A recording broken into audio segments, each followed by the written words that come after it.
I think the most important thing is not to make a mistake that kills you or the business. While you're in the arena and you've not been taken out yet, right, dragged off by the hyenas or lions or whatever they used back in the Roman days, right?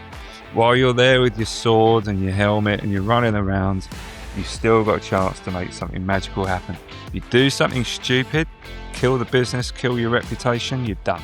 Entrepreneurs, I hate that word. Business people, they hate the word luck.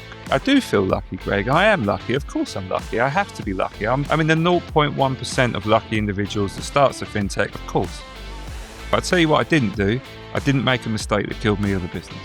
And the entire way through, even when I was going through hell, I never, no matter how neurotic or, whatever I might, anxious, all the negative kind of traits you can imagine would have flown through me.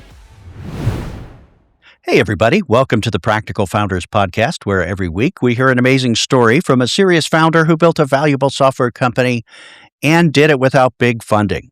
I'm your host, Greg Head, and this week my guest is Simon Swords, a UK founder just outside of London who did that custom software, experimenting with SaaS applications, built a few, and got a hit selling data management and governance software to the largest banks and investment asset management companies in the UK, little scrappy companies selling to the largest companies, and built a valuable company that he sold just last year.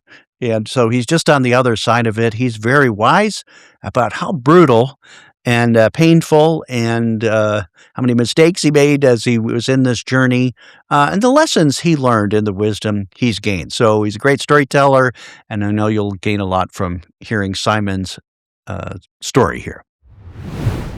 Simon, great to see you. Good afternoon there in the UK. Yeah, very much so. Definitely UK afternoon, grey, as you would expect here in January. For sure. Yes. What part of the UK are you in? Are you near London? Yeah, just near the 45-minute train journey away from London, just to the east. So, Commuterville, Leigh-on-Sea. So, you see everybody hurriedly rushing towards it. Fortunately, the train station's at the bottom of a hill. Yeah. So people kind of roll down the hill to get not so much fun on the way home, but I think I'd rather it was that way. So you were out a bit, right? You're out of the ring, you're out of the city, but within a commuter distance, just like we have in New York and at others there. Does anybody drive into the city anymore, or is it always the train? So funny you mentioned that. I know a guy who lives around here who's relatively high up at Northern Trust, and he likes his cars, and he's in Canary Wharf. Yes. So he likes his cars so much that, and he privileged enough to be very senior at Northern Trust that he's got a parking space down there somewhere. So he drives in. I would suspect that would be madness for most people, frankly. The train is infinitely wiser, both in terms of cost and just, general accessibility, especially if you want a pint before you come home. Excellent. Well, we're here to talk about Fundipedia, one of the companies that you created and sold out of your custom dev shop, bespoke software development, as you would say in the UK. Let's just start there. You sold the company as well. So what was Fundipedia and who did it serve? Yeah, so Fundipedia was a database, effectively. It was a data management platform for buy-side asset managers. So we had clients like HSBC, Legal & General, Barclays, and all the kind of premiership names, if you like. And yes, the focus of it was that we would set them up, spin them up, bring all of their data from all corners of their enterprise into one governed platform. The platform itself had a number of rules straight out the box. So as soon as you loaded the data in, you get a whole bunch of outputs that would tell you that this field's missing, this field's out of range, and and just bring a kind of sense of structure and understanding to the data. Because believe it or not, in these it's obvious to imagine. In these large firms, what I might refer to as, the Zen ID, someone else would call the Zorg ID, right? Yeah, right. Uh-huh. So, straight away you've got, these conflicting, not just values potentially, but names for the values. So the whole implementation of Fundy, by the time, we sold the business, we got the implementation down to 12 weeks because we had a bit of a Yeah. playbook for the thing. But it was an intensive 12 weeks of bringing the entire business together to make sure that everybody understood what it is we were bringing in, garbage in, garbage out.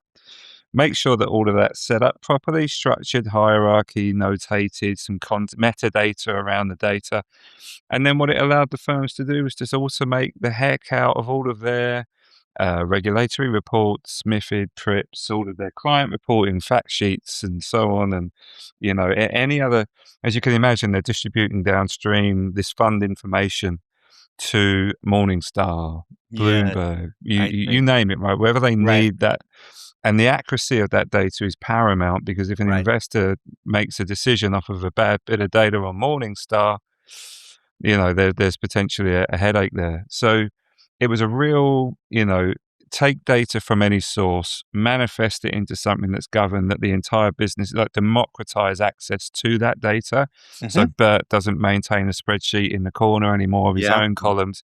He can build his own report in the system, and it's all from one single source. Or, well, we used to call it, whereas you have the analogy of a data lake, we would call ours a well, because it was very, problem with data Wow. lakes is they can be stagnant, right? And they've got trolleys in them. You Yeah. Yeah. don't know where you can pull out a boot or Yeah. something. Yeah. Right. Whereas we prided ourselves and really had a reputation for, if you were using our intellectual property that we spent many years building into the system, just by virtue of loading your data into the system, you're going to have a much better time in terms of highlighting bad data before it gets where, you don't want it to go. So this wasn't a nice to have data repository and analytics for these sprawling investment companies, right, to aggregate data. It became a reliable, permanent source of truth about Mhm. what exactly is going on for regulations and compliance and reporting, and then inside the building as well. It was a source of truth as opposed to just another BI interface for fun, right? Quite. I mean, it became a bit of a verb, a bit like you Google something, right? Ah, Where's Fundy type thing, yes, and that strength in terms of it being its core was absolutely essential, both in terms of client retention, yeah, but equally in terms of how, I'm sure we'll get into it, but how we moved around the industry and sold it. Because, yes. you would just have people scratching their heads saying, and this obviously didn't happen overnight, it took 20 years, but, you would have people go from one firm to the next and say, "Where's your Fundipedia?" almost, which uh, was That's a nice when that go-to-market happened. strategy in a small market, right? Yes. Quite, yeah, Yeah. quite. I mean, yeah, exactly. Our target market was in the hundreds, and Hundreds you of can big investment companies and banks and that kind of quite, thing in yeah, were they and all in and the you city? Anything up in Birmingham or Leeds or anything? believe it or not, Edinburgh, Scotland, Oh, sure. Yeah. few clients up there, because, it's a financial hub. But outside of that, it's the usual kind of culprits, really. Okay. London, Singapore, New I see. York, Right. Luxembourg, the Okay. main kind of financial hubs. Well, it sounds very enterprisey. These big, you could say bureaucratic, which is what you were Mm, selling against, these distributed and they very couldn't much. solve this problem themselves or didn't. What was a typical sale? Wasn't come to my website and do it. Was it kind of an enterprise, custom services, sticky, complex? Mega consultative, Oh, mega, like, so and as you can imagine, when you've got two clients, the sale is, and of it, so, we started in 2008, sold to a couple of firms, and then, if I'm honest, let it gather dust for a while as a combination of my naivety. I thought that we just lucked out twice. with Turns out, custom projects, I guess? Yeah, right. yeah, right, Yeah. almost right. So Investec reached out and said, "Would you build this?" And we sold it to them, and so that was almost a custom sell. Yeah. And then obviously, not obviously, but then we picked up another client, Barclays, and okay, all right. And then kind of didn't we had a bunch of other meetings. I remember going to Paris to meet AXA and a couple of other bits, but just never, people was, the attitude was that, "I hope you had a nice coffee, but go away," type thing. Yeah. So a couple of those blows, and I was a relatively young man at the time. I'm 43 now. I was only in my early 20s, and I had, mega imposter syndrome, and just kind of came to the conclusion that I was out of my depth. I'm not from I'm an IT guy by background, right? So I was like, this world is beyond me on basically every level. And so there was a naivety, in that sense. But equally and oppositely, the market wasn't ready for us. Actually, Yeah. back in the early 2010s, the firms were quite happily or otherwise ticking along on spreadsheets. And, there were a couple of internal systems. Every now and then we Yeah. did an onboarding session and there would be a Bert with an access database in the corner, right? So they were muddling along. But then, a couple of things happened. Regulation started to explode. ESG was a big Yes. deal, right? So guess And what? That's Europe, and what is ESG? We pay less attention to that here these days. quite lucky Yes. you. I mean, well, ironically, bizarrely, wherever you want to put it, so do we now. We're kind of Okay. following the US Okay. trend, and All right. ESG is Yeah. no longer as it was That's the fashionable, I think. environmental side of things, and most Yeah, companies in the UK have to have an environmental statement and a policy and such on their website, and all of that good yeah, stuff. right. Well, as you Yeah. can imagine, we started to apply that to our funds over here too. So, the funds had to start reporting on, the environment, ESG, environment, society, and governance, I think, Yeah. and sustainability. Sorry, not Yes. Uh-huh. society. And Yeah. and the reality was that generated a load more data. Then there was various other reporting, like regulatory reportings coming in that needed a load more data. So you had this kind of proliferation of data alongside firms recognizing that they couldn't just throw people at it anymore because that's not just inefficient. The more data and the more people touching that data, the more likelihood there is for there to be a calamity, a bit of human error. So as you grew this, like, what was a typical size deal, not counting the onboarding custom services? Was it a Yeah. Well, quarter again, million pounds or something like that, like, to these yeah, I mean, massive it was companies? everything from low six figures to, Okay. some of our bigger ones were seven. But, it was an Wow. arc. Like, our initial sales were in the 10,000s. And to us at the time, back in the early 2010s, that was a shed load of money. And then, Yes. as you get more confident, you kind of move through and start to bump your prices up and all of that Yeah. good stuff. Yeah. But I think Excellent. the sales cycle, I mean, to answer your first question, the sales cycle was insanely consultative. You would go in, you would do a pitch, and then that would be a pitch to do another pitch. And then if you're lucky, you get to do a third pitch. And then, well, maybe we'll have a look at this thing then. And then another month or two will go by because guess what? It's Christmas and New Year and everybody disappears. And Yeah. some of my, closest moments to burnout, certainly at the early stages, was when everybody would disappear for summer and I would still be at home running, Cash thinking, flow. Yeah. Mhm. yeah, I can't say, well, look, they're all off for 8 weeks, so I'm going to go off for 8 weeks because I'm Yeah. running out of money, right? Like this is all bootstrapped. So it was a real, the best word I can use to describe it was a grind, Yeah. and it was a proper follow up consistently without being annoying, knowing full well that they're herding cats over there too. We were selling to C-suite, and even if we weren't selling directly to C-suite, the project sponsor had to report in to say a COO. So again, the beauty of the set, I always I liken it to, those crazy golfs where you got the volcano and you got to get the ball up and into the Yes. Right. thing. Insanely difficult to get that bloody ball up and into the thing, but once it's in there, nobody can be bothered to reach out and pull it out. Never change, right? So, yes, the moat, you The know? moat. So it was a real business when we were getting signed. For example, when Elgin, who are like $1 trillion AUM firms, brought Yeah. us into their company, the CEO signed the paperwork. Wow. Right. Yeah. So we're talking and had to because the signal to the it wasn't just a case of here's some technology, we're just, off to one side. The smart CEOs, of which she was obviously one of them, would say, no, I'm involved in this. This is a business. We are changing the culture of how we go about Yeah. using data across the business. Data quality and effectiveness and operational efficiency and all this stuff is a top-down phenomena that will be enforced, and Yeah. Fundipedia is the enforcement mechanism, if you like. I'm making that sound a little bit more aggressive than it, but you know what I mean, like, Yeah. so, but as you No, can imagine, systems of record, of truth, of data, whatever, are very hard to get going, right? And it mm, kinda takes, I mean, it's a they're systems of record because 'cause they're at the center of the culture and the new processes, right? So, yeah, I totally see that. Simon, how big, just talking about your company, how big was it when you sold the company, and when did you sell that? Like, what was the revenues and yeah. employees or customers, or what can you give us a sense of the size? Yeah, I've got to be a bit mindful of my NDAs, but yeah, well, I Yes. mean, I think you've got a minimum on your site that, you tend to work with firms that are over 5 million. ARR, is that right? Yeah, a million to 10 to Oh, plus. Yeah, right. Yeah. comfortably over that, but Yeah. not Okay. not maybe like Okay. massively over that. We were 30 to 35 members of staff, Yeah. had a few contractors on the books.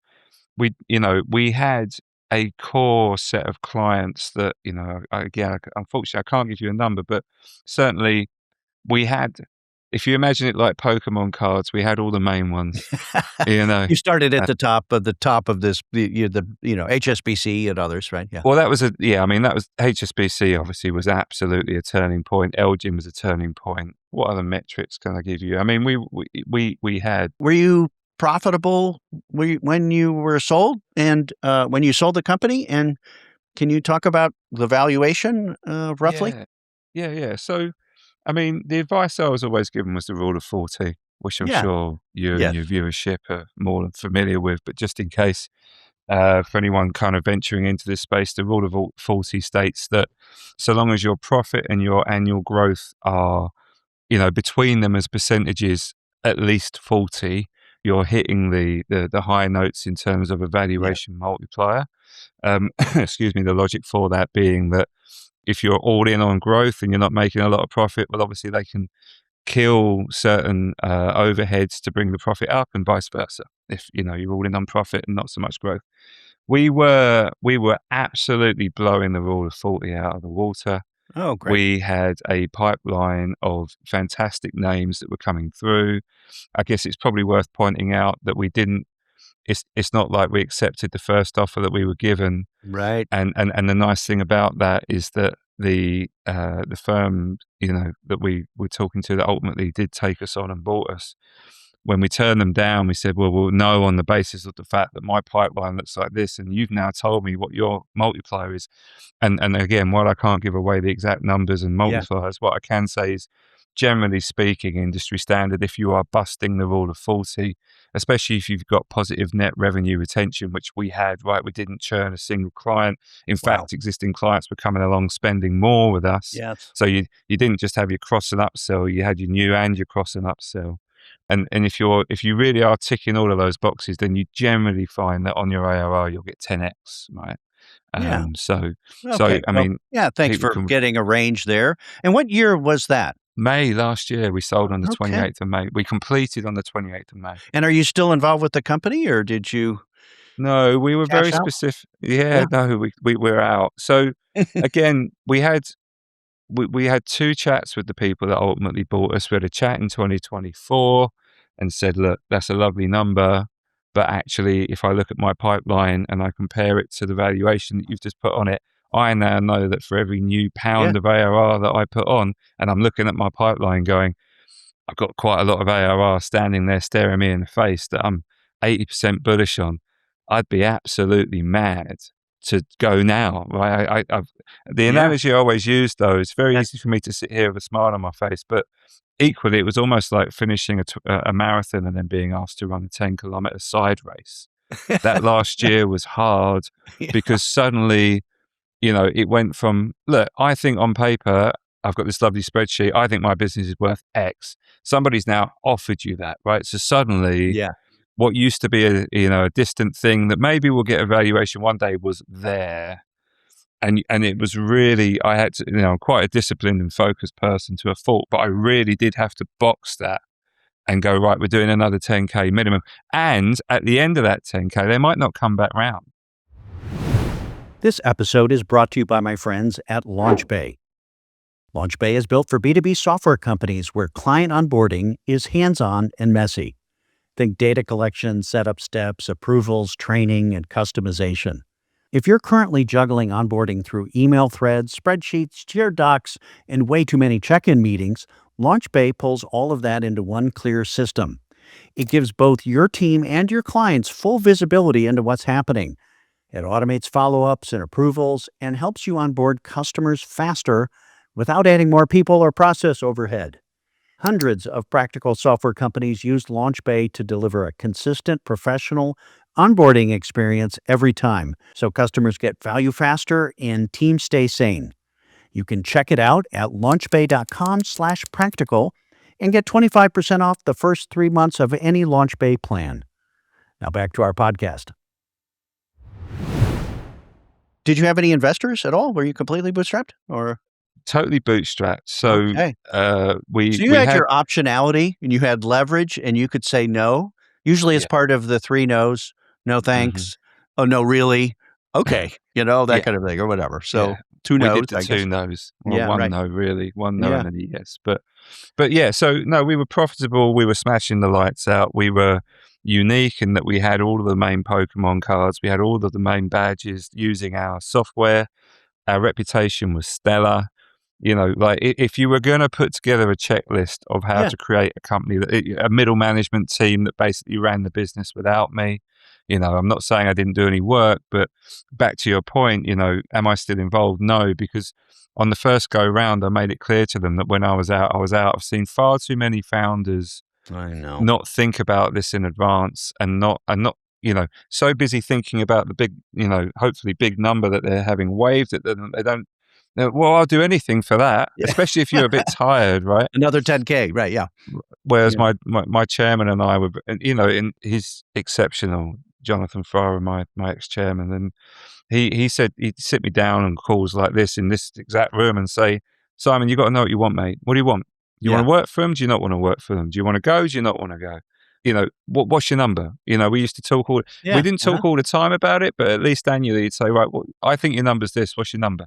Good. Right. Well, that's far enough away. We can forget about that now. Yeah. Keep going. Yeah. So when we got into these conversations, we made it very easy for them because we'd structured the business in such a way that I didn't need to be involved.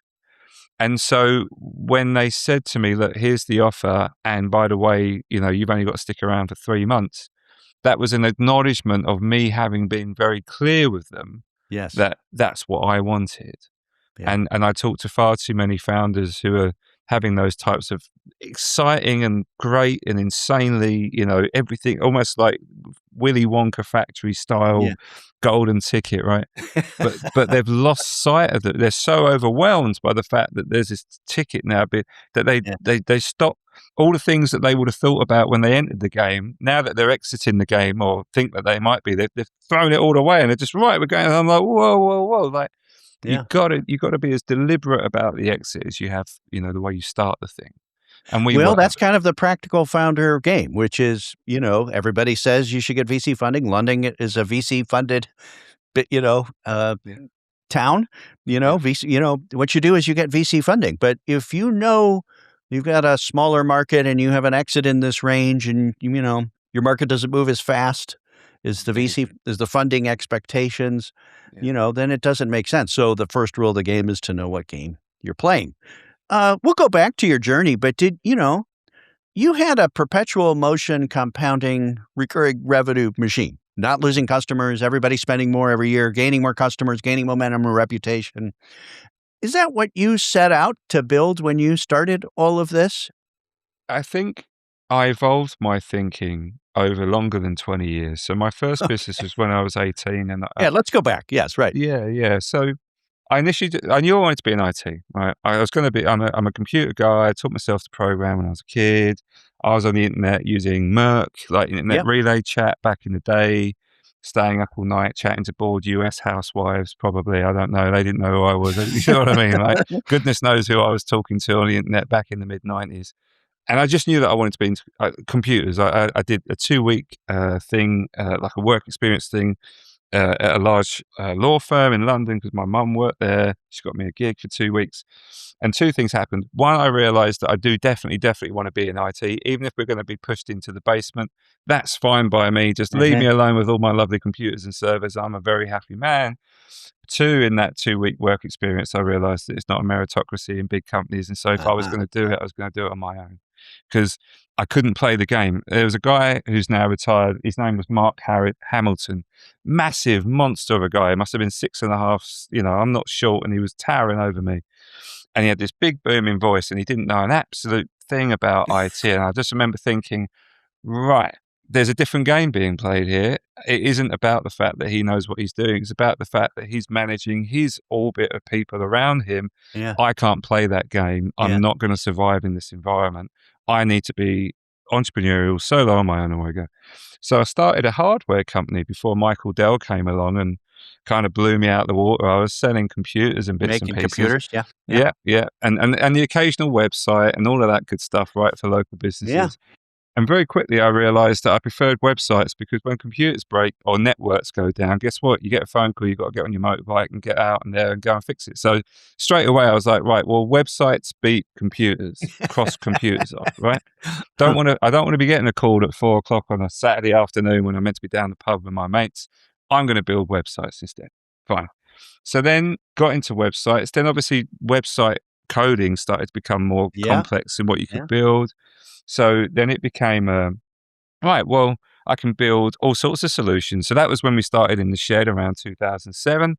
And we would build CRMs before HubSpot was a thing. We would Literally build started in the shed, like we would say the garage or, the shed out back, Yeah, garage big, startup, like kind of yeah. My thing. mum's boyfriend had just built himself a shed to do his motorbike maintenance in. And bless him, he let me commandeer it, ran a Ethernet cable into it. I put a voice over IP telephone in there, which was my smile and dial machine. Think Wolf of Wall Street, but with fewer parties. IT guys don't party like that, and and away we went. So that was good, and so that was the next evolution on, right? So we're dropping hardware, we're focusing on software, and we built a number of systems. Great. But very quickly, I realized that our P&L looked like, it had landmines The going off custom it. project game was feast or famine, right? Yes. Exhausting. Absolutely exhausting. And so we got a phone call from Investec one day to build Fundy and get back to that. But, and because it was and we did build it and we sold a couple of instances of it and we were probably making £100,000 to £150,000 a year from it. But as I mentioned, I didn't really know what I was selling into, didn't really understand the market. It was one of your custom projects. You were doing projects, and did you have a coder partner My and a little co-founder, team and all Dean. that? Yeah. Uh-huh. Yeah. So the general running joke was that I'm technical, I can code, but I'm a terrible coder, Greg. But I know enough to be dangerous. So what would happen is I would go out and make promises to people, and then but never wild, right? Because I knew what the constraints were in terms of time and what we could do in a certain amount of time. So I would go and quote things up like an asbestos removal system for XYZ business whatever.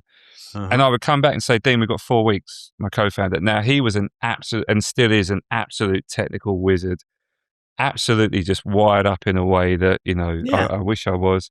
So between us, we would sit in this cold, horrible shed and knock out these solutions. So, I had a technical co-founder. I would then, help him build. He would probably do 80% of it. I'd do the last 20% of bits and pieces. Yeah. Then I'd go and show it to the client, come back to, right, this is what we need to change, and away we went. But that's exhausting as a living, right? You're constantly. How long did you do that? Like this is one of the practical founder paths to do services and agency or consulting or something like that to find opportunities and turn it into a SaaS business. But how long did you do the custom game? So it's interesting. We kept. So we started around 2006, 2007 in the shed. We probably turned off or kind of terminated our last Atlas bespoke software contract. I'm going to say as late as 2019. Yeah, so you kept it on the side, you kept it going.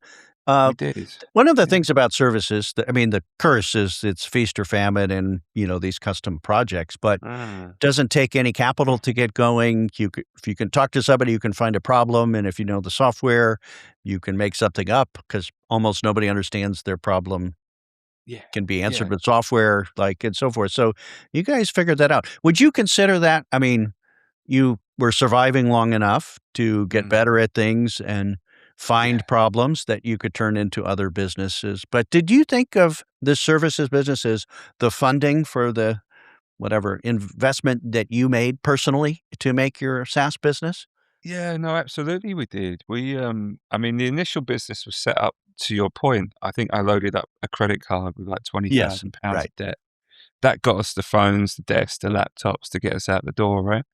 And I remember vividly landing a big contract, and big at that point would have been like £40,000-50,000, and like paying off the credit card, right? Yeah, wow. I was like, right, 2 years in, 3 years in, whatever it was, we're now back to flat, right? And it's let's go from here. And the rest of it was basically a 10-year-long MBA, in the sense of Yeah. Yeah, absolutely. I was constantly looking. Every time a client came to me with a problem, I would sit there and think, can I resell whatever we're building for them Okay. Right. as one thing. Right. Investec was super kind to us in that when they reached out for their custom software, they said you keep the IP. So that was handy. Oh, nice. Um, but then the reason I also built another bit of software called Staff Squared, and that was a HR solution for, Ah, you guys would call them SMBs, we call yeah. them SMEs, but Yes. Right. small, Yeah. 10 to 200 employee firms. And the reason I built that is twofold. One is I was annoyed that as I was growing my team, I was doing too much admin to manage them, right? So we kind of hacked something together to manage time off and sick and various Yes. other kind of The HR spreadsheets or process. whatever. Yeah. All Yeah, that. exactly, to get us off spreadsheets. But the other reason that we built and launched that, because we kind of built it and ran it in the background. And one of our big bespoke clients, I'll never forget, he sent me an email. This is around 2011, 2012. And I'll never forget, the email opened up with, "Hi, Simon, bad news, I'm afraid. The 12-month contract that we've just signed with you, we're going to have to terminate because the bank loan that we were hoping to receive to fund it has been pulled. So effectively, we're going to finish this month and maybe do next month, but after that, you're kind of on your own." Well, I'd hired and got the business to a point where we could support that. And the people that I was working with at the time, as you can imagine, we had a crisis meeting there and then. And the woman I was chatting to at the time said, "Look, you've got two choices, mate. You can either go down now, fall over, like sack your staff, whatever, or we can go down swinging." I went, "What do you mean?" Yeah. She said, "Well, you've got this HR system you built. Ah, All that time and all these people that you brought into the business, look, we'll look for some more bespoke software. But yeah. while they're sat there, why don't we just finish it? And why Yeah. don't we make it sellable? Get it Yeah. out there." So we did. And Ah, so it was from a crisis of a bespoke client pulling the plug that we went, well, look, we do or die, right? Like yeah. we're here. The guys are employed. We've got some money left in the bank. Let's go. Ultimately, we did find another contract, so we didn't have to lay anyone off. But in that as you can imagine, we kind of corralled the staff and said, "Look, guys, bad news is, this firm's basically." We were careful, right? We said, Yeah. "Bad news, this guy's." But the good news is that means we've got 2 months to finally work on our own solution. Because going back to that thing of like, was I happy being in a website building business? No, I absolutely wasn't. It was a torturous affair. And whenever I talk to anybody that's in like a professional services or Yeah. consultancy or any kind of We know. Yeah. oh Yeah. man, and they tell me about cash flow, and I start to kind of Customer twitch a bit. problems, it's the problem of the Oh, day and all of that. oh my good, Expectations and so politics and reactive, yeah, right. so reactive, So right. So I very quickly, kind of, so hardware, scrub that, building custom websites, scrub that.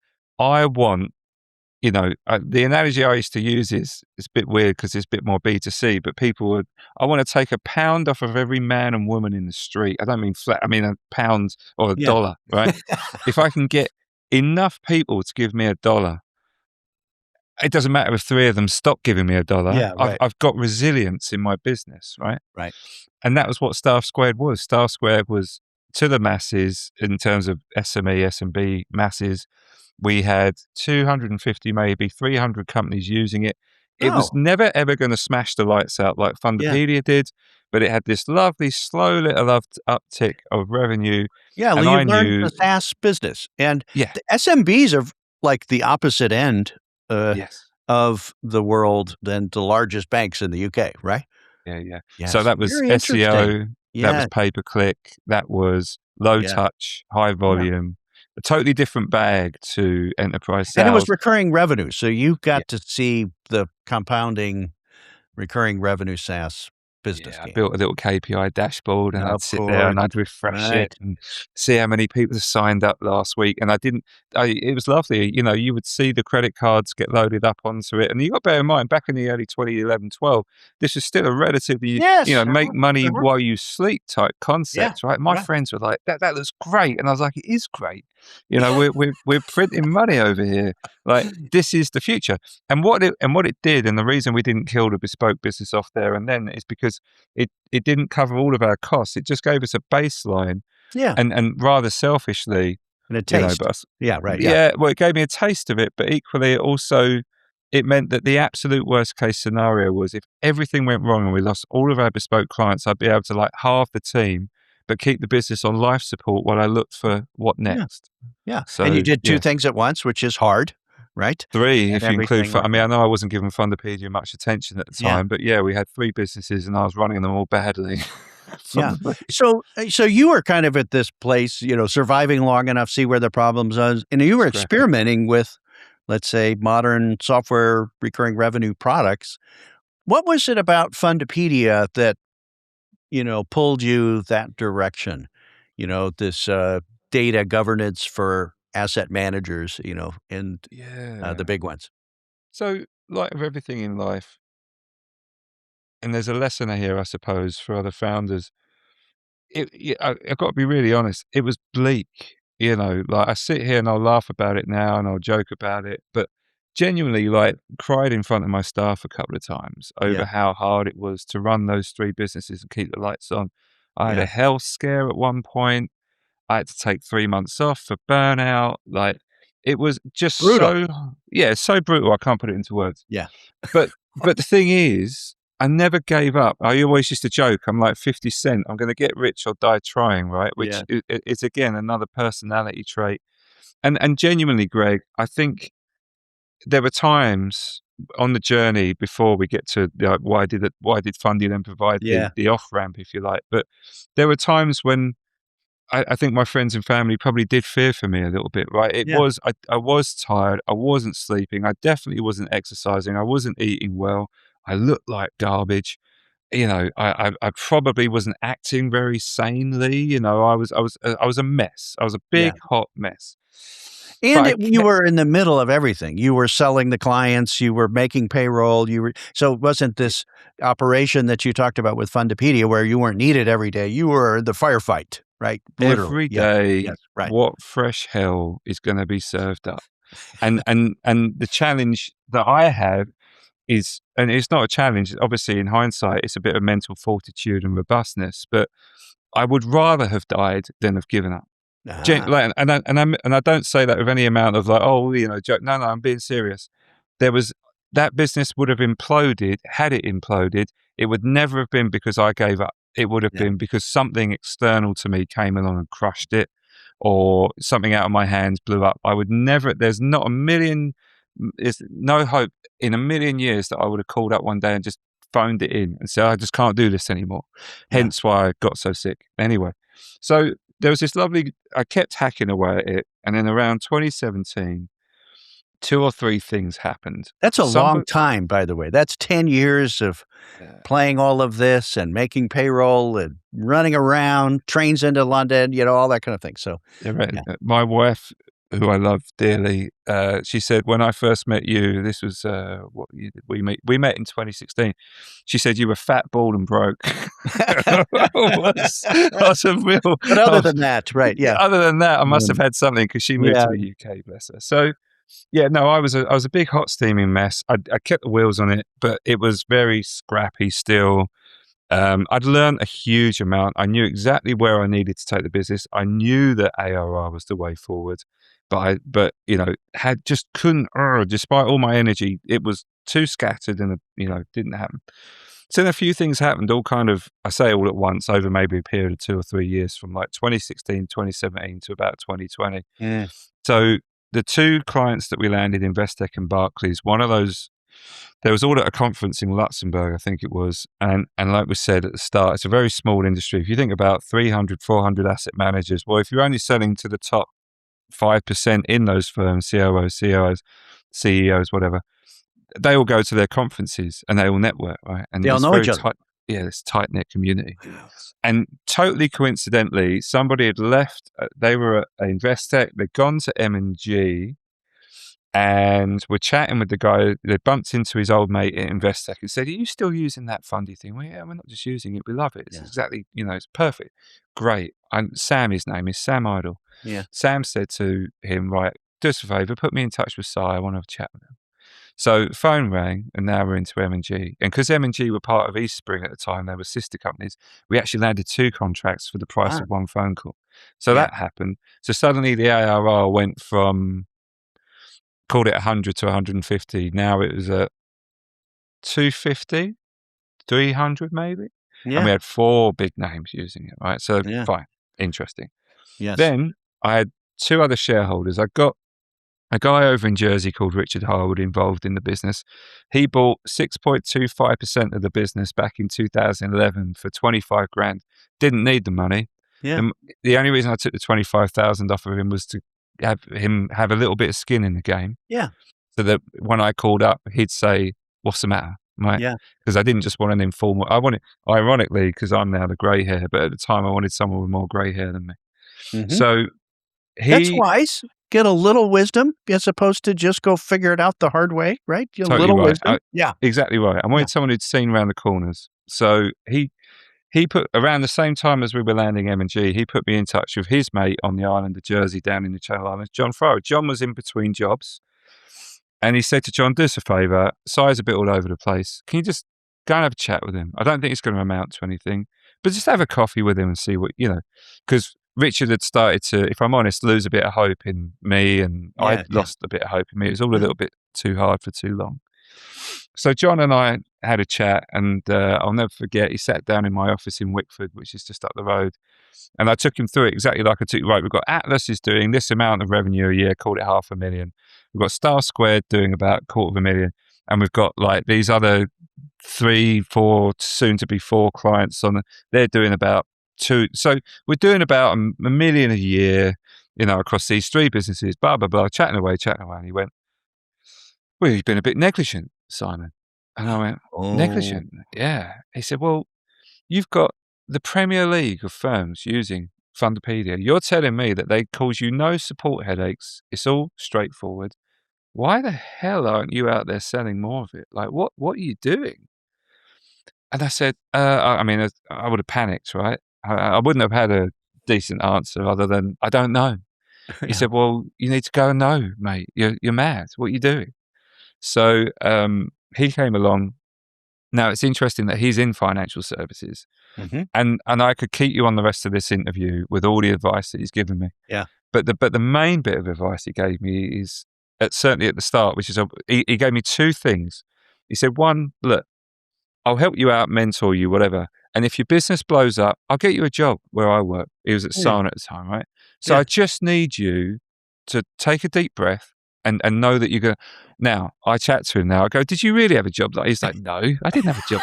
But but I just needed you to feel like you wasn't life or deathing it Yeah, anymore, right? And so that was that. He said, and the other thing is, you do recognise that the entire financial services industry is a total disaster, and nobody's got their data in order, and Right. like Yeah. this just seems like such a home run. What are you doing? You just need to go and find out how to get into these firms. Yeah. So long story short, I started to go into London more and more often, basically, contacting, to give you an idea of how negligent I had been. I wasn't tracking the Fundipedia inquiry mailbox, and we had 2 inquiries from potential clients that I had. Only when John turned my attention Yeah. back to it, and obviously, as you can imagine, I scrambled 6 months later. Hi, Yeah. it's me. Can we have a chat? Well, Yeah. fortunately, one of them said, yes, we can. Where have you been? So Yeah. that went. And so he said, you've got a journey up the mountain, mate. You're at the base of the mountain. You don't know what you're doing. You need to get at least halfway up the mountain before you make a decision about whether or not this thing's got legs. There you go. So I Yeah. did. And so, long story short, we then got into the Investment Association FinTech Accelerator. That was about 2019, 2020. That elevated our credibility. Which you're now chairman of. I see this. Is that right? Right? Okay. Yeah, Right. I am. Yeah. Well, giving Excellent. back to the people that gave me so There you much. go. Right? Keep going. Like, as you should. Yeah. And then we landed HSBC. Now, to go back to your sales question, how hard is selling to enterprise? Well, that's at 2 years. Genuinely Wow. 2 years out of my life that I will never get back again. And obviously I don't mind now, but it was pretty hellish, But again, when you do the right thing and you work diligently and consistently, certain things start to fall in your, it's almost like you can't push against the door forever and ever, and ultimately that door not flood open.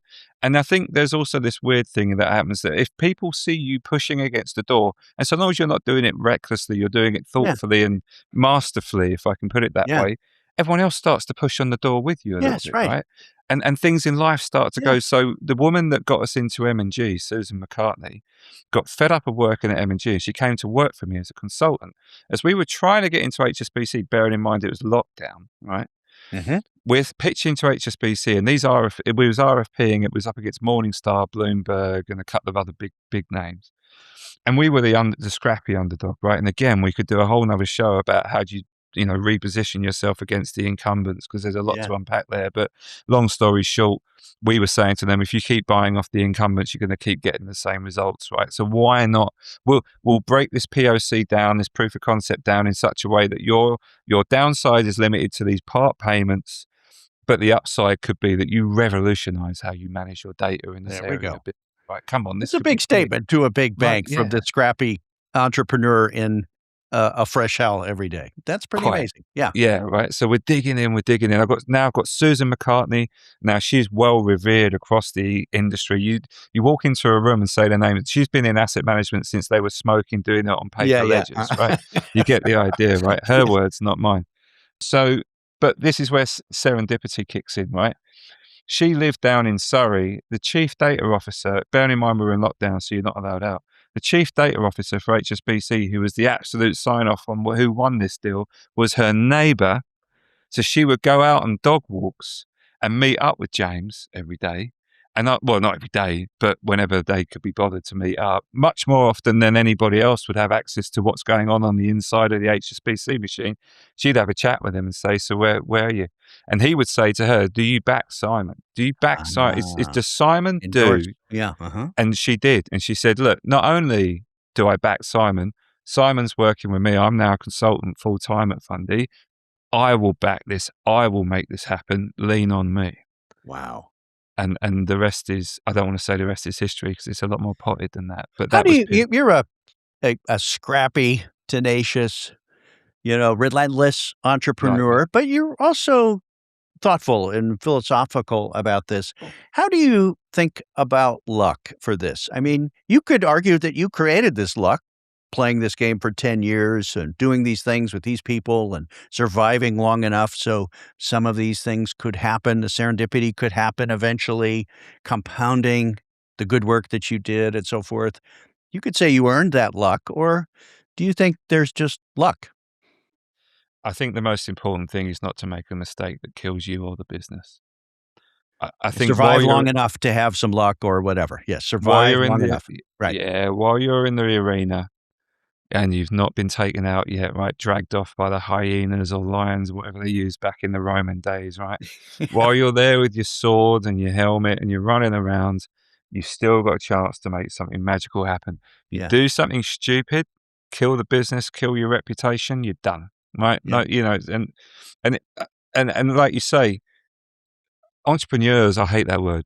Business people, whatever you want to call it, startup guys and girls, whatever you want to call them, they hate the word luck. Whenever I say, Yeah. and I've stopped saying it in a way, I do feel lucky, Greg. I am Yeah. lucky. Of course I'm lucky. I have to be lucky. I'm in the 0.1% of lucky individuals that starts a Right. fintech, of course.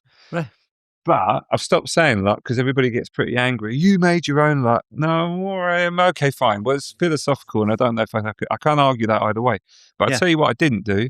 I didn't make a mistake that killed me or the business. And Okay. the entire way through, even when I was going through hell, I never, no matter how neurotic or, whatever I might, anxious, all the negative kind of traits you can imagine would have flown through me. I was always thoughtful and conscientious towards my staff, towards my suppliers, towards my peers, towards my clients. Even when my clients were being relatively disrespectful, dragging things out and Yeah. taking too long, I always sought to find a solution, that was in partnership. Yeah. And I think, again, if you do that enough, I'm not saying that you can't lose, but good people win, right? Like, if you are good and you're consistently good and reliable, word gets around, right? And so that compounds. It So, reminds me of Charlie Munger with Warren Buffett that mm, built Berkshire Hathaway, the ultimate compounding financial machine, right? To, above average returns, but year after year after year. He says, very practical, guy, no longer with us, Yeah. very wise, but he says the thing about compounding is not the percentage every year. It's not giving up.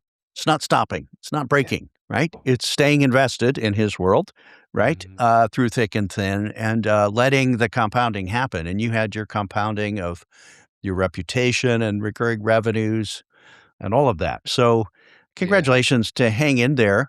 It's kind of surprising after everything you went through when this zoomed up to 5 million and you built a team out and kind of, let's say, fixed your business a little bit more, that when you got your first offers, you said, no thanks. So, uh, but eventually you took an offer. Did you, I mean, you didn't, did you manage all that yourself? I guess is the question. When Yeah. Um, the FE Fund Info, which is a private equity backed company, kind of came after you. Yeah. Did you manage that whole process yourself with a lawyer or something? Yeah. So we were again probably a bit scrappier than most. We one I'm seeing the trend here, Simon. Yeah, there's Yeah. definitely a trend. I'm very good at talking to people, including like your corporate bankers, if you want to call them that normally broker these types of deals, and going out for lunch or bumping into people down a pub or whatever and chat and chat and chat and using my mouth and my ears in the ratio that I was giving them, right? Ah, And making sure that whatever I hear, I just so good at like snatching sound bites and like, all right, okay, pocket that yeah. and Learning. Yeah.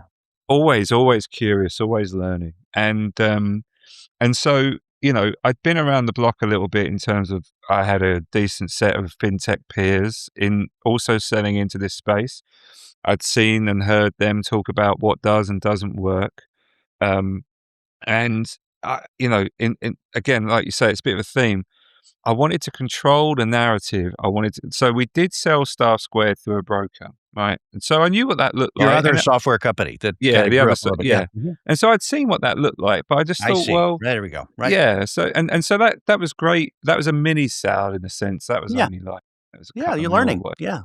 But that was a great little road test for right. This is what the due deal checklist is going to look like. This is what a sale and purchase agreement is going to look like on a much smaller and kind of pocket sized thing.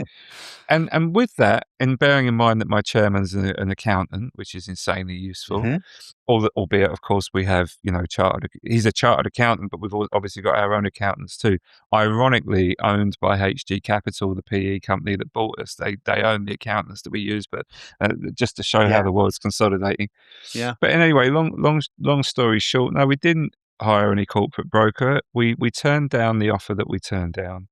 We were in the space. I had made a point of as much as I cozied up to our fintech peers and our clients and various other individuals in our relatively small ecosystem, I'd also cozied up to our competitors, right? It's a Mm. smart thing to do. There's, especially when they're multi-billion, so your Broadridges, your Bloombergs, we're sending them data, right?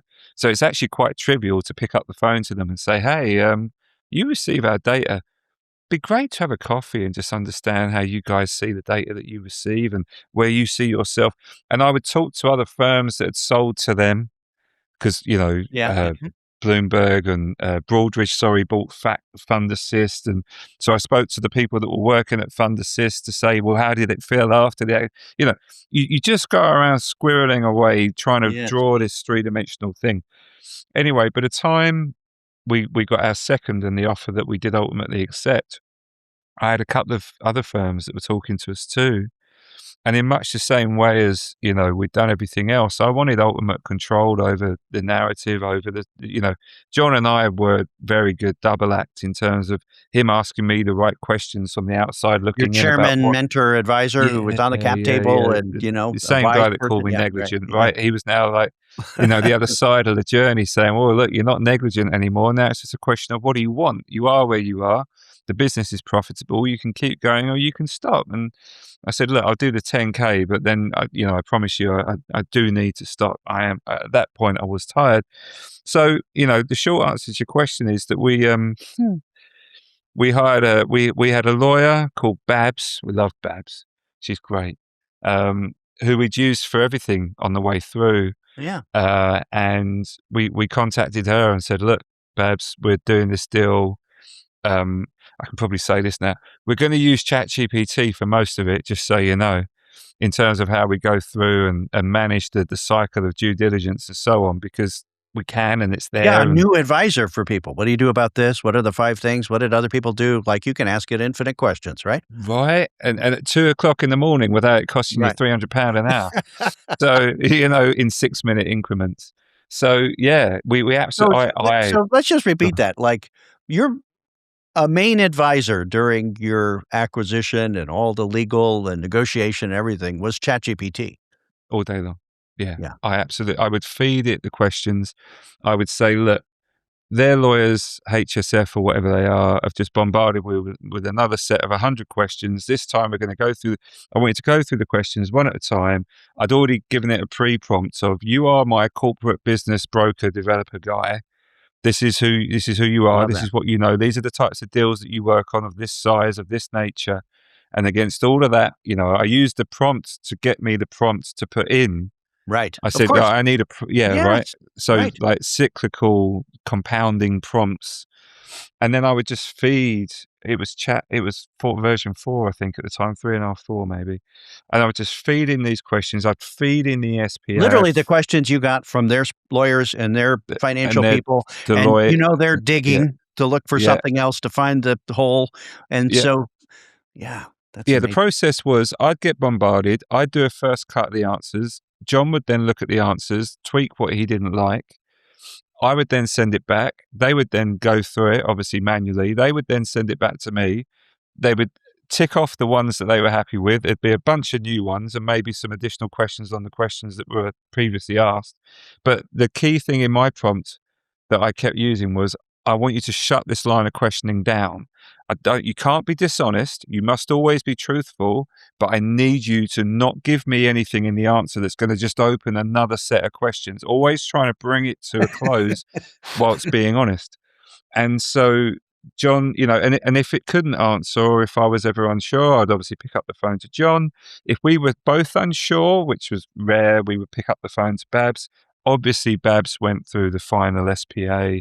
Yeah, Babs went through anything that could the have been purchase agreement, contentious. yeah, mhm. Yeah, but to give you an idea, bless her, Babs is running I think she's up to 4 or 5 people, and it caused us a bit of a headache because, as you can imagine, you had lots and lots of money all going into her client account, Yeah, and we were contacting her saying, look, respectfully, you're a relatively small law firm. You're going to have are you're a you big cheese okay? now, yeah. Yeah, right. Could you please make sure, is there somebody else with access to that bank account to forward the funds on? Because we can't have it just disappear and you're not going to, bless her as if she would. But Yeah, so look, we spent, and you were competing with their army of lawyers, the private equity-backed folks, right? I don't know what they spend, but I've spoken to people that do these types of deals day in and day out.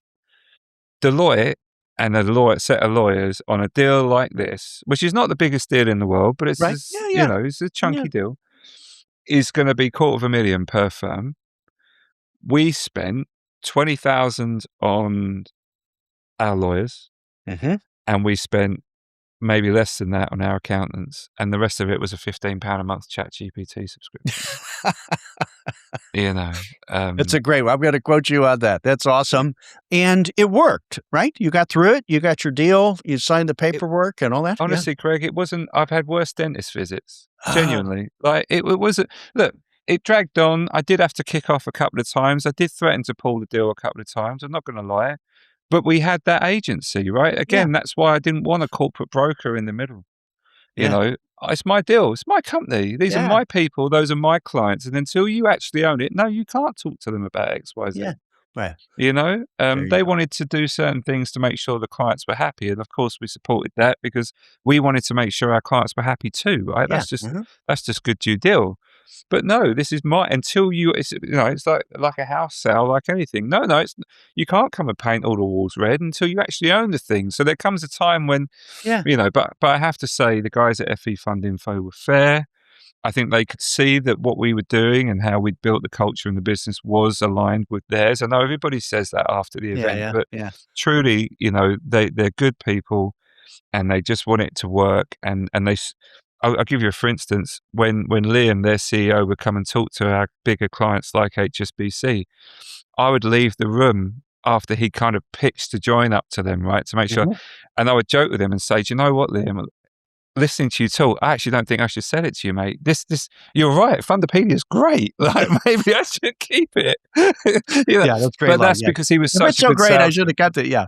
Yeah, well, he's such a good sales guy and such a great strategist. And the pitch that he was putting to them of the two things joined up as a force multiplier was Yeah. intoxicating in the best way possible, right? Yeah. He got it. And he'd put, again, just to be positive on the whole thing, Liam had put all of his political capital on the line to see this through. And he and I were on WhatsApp with each other, right? Yeah. Like to the end, still are to this day. So, I think everything we did was very personable. And I think we maintained that all the way through by not what's the word I'm looking for? Giving away decisions to third parties at the very end. We maintained. The two CEOs negotiated, right? Yeah, totally. Exactly that. Okay, as we finish up here, lots to talk about, but what did it feel like? It's usually anticlimactic to sign the paperwork and do the digital signatures and all that kind of thing. But when the money hit the bank account, you own, with a co-founder, the business, with your chairman had a little piece of it. Maybe your employees did as well. But what did it feel like when the money hit the bank account and you refreshed your iPhone and showed your wife and everything? What did you feel? I'll run you through it. So I was in this room when Liam and I agreed a price. And I have to be careful not to get emotional now because I will still. That the most emotional point was when Liam and I agreed what the deal was going to look like in terms of the commercial arrangement. Yeah. And I remember going downstairs to Leanne and saying she was in the cinema and it's done. It's done. I actually swore quite a lot.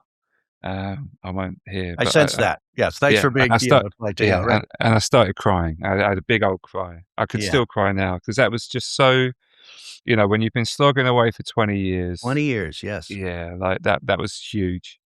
Then we went through due deal, even though it wasn't hard because we had all of our, paperwork and SharePoint and everything. I was very big on systems and policy and process, and we had our ISO. So, and the team, ISO certification, all of that. So the team, I basically went, there's everything.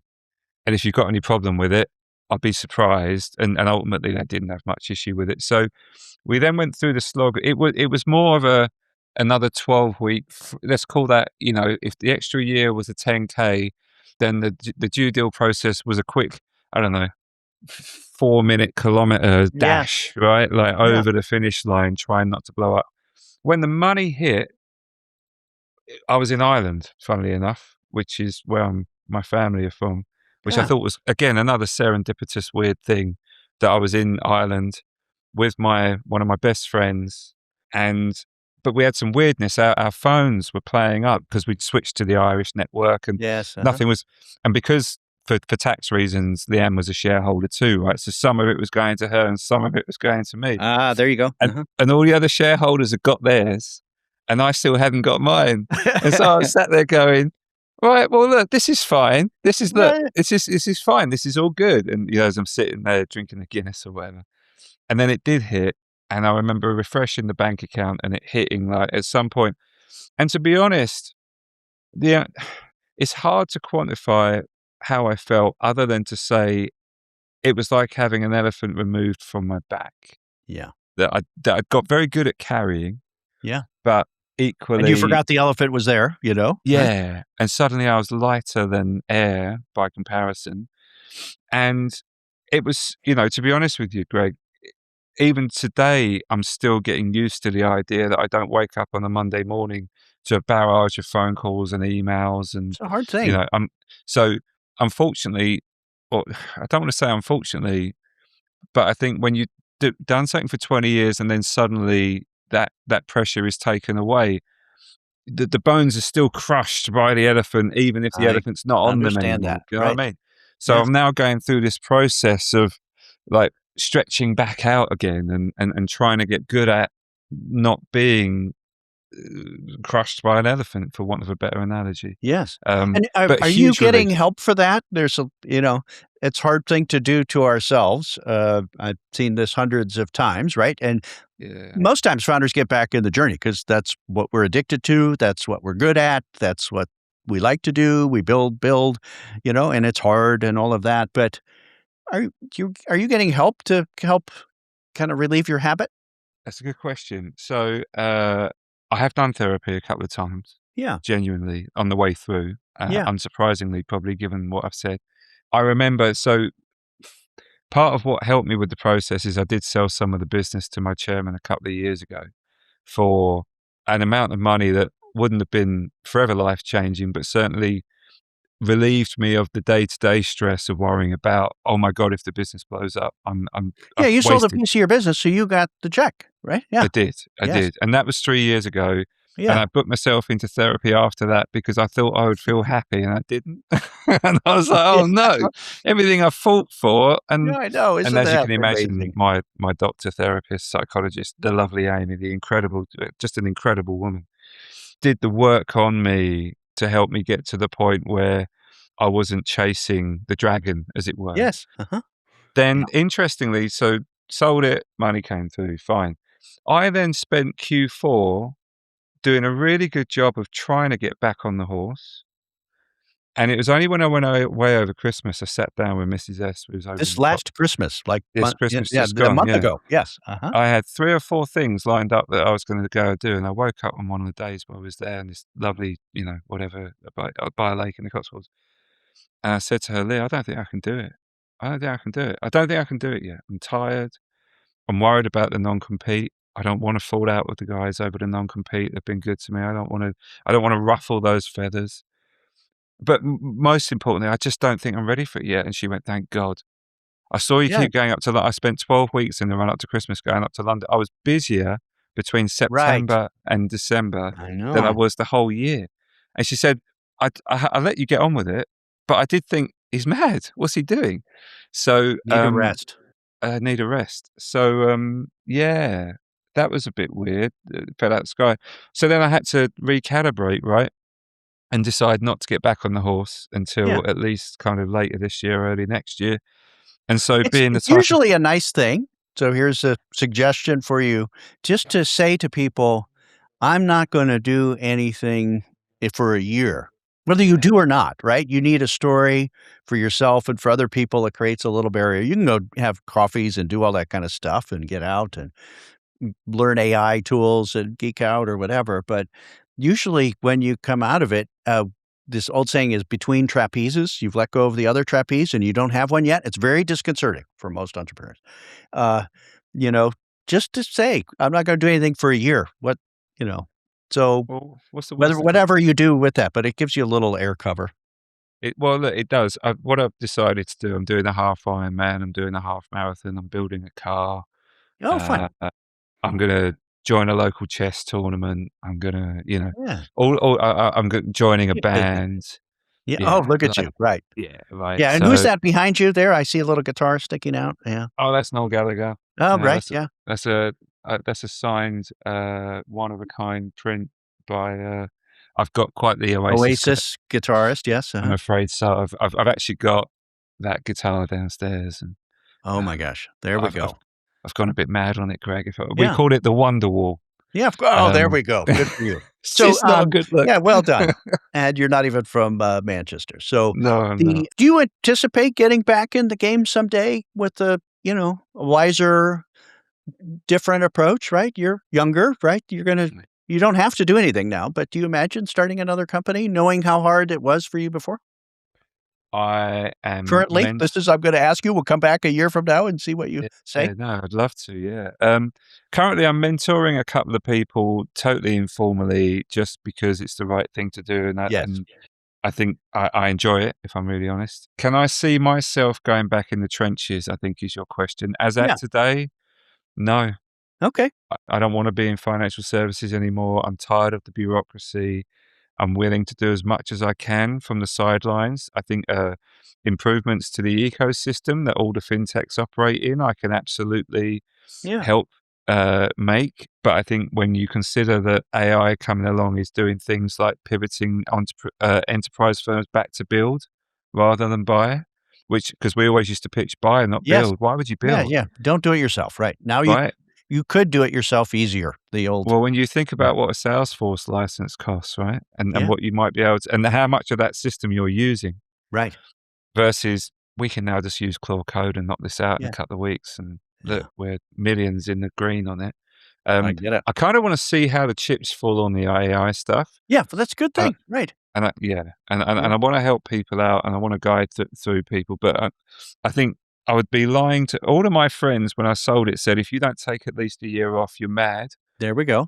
Uh, and I tried to not take a year off and realized that was a terrible idea. So yeah, I'm taking a year off. Okay. Yeah, Congratulations. Well, Simon, thanks for sharing your story on the Practical Founders podcast. What a journey. Congratulations, thank you. to get to the other side and be alive for it, Yeah, in the AI, turn. Very exciting stuff. it is. And it wasn't always so exciting. So very nice. Great practical founder story. What advice do you give most often to practical founders that say, I see a problem, I've got this custom agency, software development shop, I know I could build something, I want to start up. It's always so unique, of course, but what advice do you give most often to founders out there hanging around the city and London, thinking about Yeah. starting up? Well, I think if they're thinking about starting up, I think people focus a lot on, especially techie people, right? And I am one of them too. Don't get me Yeah. wrong. Techie people focus a little bit too much on the supply and not enough on the demand. It's quite scary to go out there and show somebody what you've built if you don't think it's done yet. It's that old thing, right? Minimum viable product should be Yeah. quite embarrassing, really. Right. And I think, especially around AI, you've got a lot of founders out there chasing the hype a little bit, but actually, there's still so many boring. Like nobody ever woke up on the Monday morning and went, "I'm going to build a fund master database solution for buy side asset management." Right? Like I didn't, but I saw the opportunity and I went after it in a disciplined and kind of long standing fashion. So I think when I'm talking to the people that I'm trying to mentor, that I'm trying to get out the door, it's like you just can't have enough coffees with people. It's very much who, not how. Nobody ever built and sold a software company because of what they know. It's who they know, really. I think it boils down to its network. Yeah. So I'm a massive proponent, really, of getting out there and having coffees and beers with people and trying to make sense of the multidimensional world that you're selling into, giving up on something early doors if you don't think it's going to go anywhere. But if you can get that first client, you can probably get the second client. If you can get the second client, you can probably, get the third. But that does require an obsessive, laser focused Yeah. approach, right? I'm an obsessive, Greg. I would wake up at 3 o'clock in the morning worrying about, well, what are we going to do on this POC tomorrow? Where are we at on it? And if you're not of that nature and you can't go after that to the exclusion of basically life, then you're going to have a hard time. So yeah, it's a question of going after something, but being more focused on the demand and the supply. Right. Nobody cares that it's AI, really. They Yeah. care, what problem do you solve, Yeah. and how do you make their lives easier? And in enterprise sales, how do you make them look good on the way through, right? They're all waiting for their bonuses. They're all waiting for their promotions. They're all at the mercy of the big corp that they work for. What you're bringing through the door needs to make them look good on the way through to adding value, right? And I think once we understood that as a principle, especially in the early days, this will make your team X more efficient and save you $500,000 a year off your annual budget that you can redeploy elsewhere or reduce headcount, dare I say, which I know is contentious, but that's the reality of the world. Well, then you're making them look very good. They're going to help you Yeah. write a business case for it, and so it goes. But they won't do that until they know you and know what you can do. And if you've not got a reputation because it's your first company, you better find someone who's prepared to put their head on the chopping block. And those people are rare. So you've got to do a lot of, it's not about finding the right problem. It's about finding the right problem and the right people who will bring you in. There's a lot of problems out there. Choose wisely. Choose your problem Very wisely. much so. And the people that Wow. you work with wisely, for sure. Well, thanks for sharing a bit about your journey, the painful side of it, your inner obsessive, Practical founder means reasonably crazy, Yeah, I would say but we so. all have a crazy in here, and this is not normal behavior, right? Nobody ever said, "Oh, that seems like a good thing to do, Simon," along the No. way, as No, you did well, it. it's So, a running joke that when I mentor people, especially if they're young, I tell them, "Don't do it. Just don't do it." yeah, just Like, and and and if they accept that, then they shouldn't have done it. Right, yeah. yeah, right. Yeah, Yeah. exactly. So, Ex yeah, there is an element of that for sure. But Excellent. look, very lucky to be a part of this and really grateful for your time, Greg. It's been a great Yeah, chat. likewise. Thanks for being on the podcast today, Simon. Some very wise words. Really appreciate it. Thank you.